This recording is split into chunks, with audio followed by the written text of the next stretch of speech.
Joining me now, General Jack Keane, retired four-star general, chairman of the Institute for Study of War, Fox News military analyst, and I could go on with a number of other titles and accolades and honors. It's an honor to have you with us. Good to see you. Good to be here, Lou. General, Syria. We have come to an impasse apparently with the Russians about what was a ceasefire that we hoped would lead to peace. And now Secretary Kerry says he won't even talk to them, perhaps. What in the world are they doing? Well, we've been chasing sort of like fool's gold here with these two ceasefires that we had. The Russians violated both of them, and some of the principal Syrian opposition forces haven't even been at the table. So they continued to fight anyway. Secretary Kerry's been very impressed with the negotiating process. I think if he's negotiating, he thinks he's making some progress. The other thing is that I know for a fact, because I've had discussions with him, in 2014 when he was looking for some military options so that would help him get a political solution. And I know when he presents those ideas inside the White House, they get rejected. Right. So this is a pretty frustrated man here. So he is going in without leverage, without any way to, or incentives to move forward.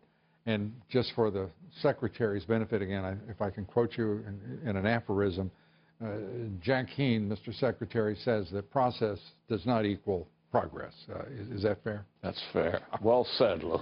Let's turn to the President and his very labored manner today, going through a suggestion that terrorism is, well, it seems to be under control. It seems to be overstated in its dimension and its substance. I could throw other BS words out there, but that seemed to be sort of what he was saying.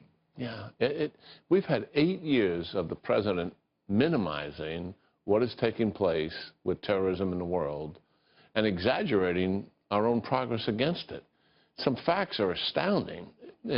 5 years ago, there were 6,000 people killed by terrorist acts. Last year, we don't have the 2016 data, but last year it jumped to 28,000. Those are war-like numbers. That is hardly something that is manageable, that is decreasing. This is dramatically increasing. Radical Islam has morphed into a global jihad. It is on every continent. That's the reality of it. There are attacks taking place in the Philippines, attacks in Southeast Asia, attacks in Northern Africa, attacks in Europe, obviously attacks in the Middle East, and numbers of attacks in the United States. It is staggering. And these attacks, it is safe to say, are radical Islamists attacking and using They are all radical Islamists. The 28,000 number I just gave you for last year, that's all radical Islamists who have killed people. And this is a president who still, in his final months in office, will not say the words radical Islamist. Yeah, and that makes no sense whatsoever.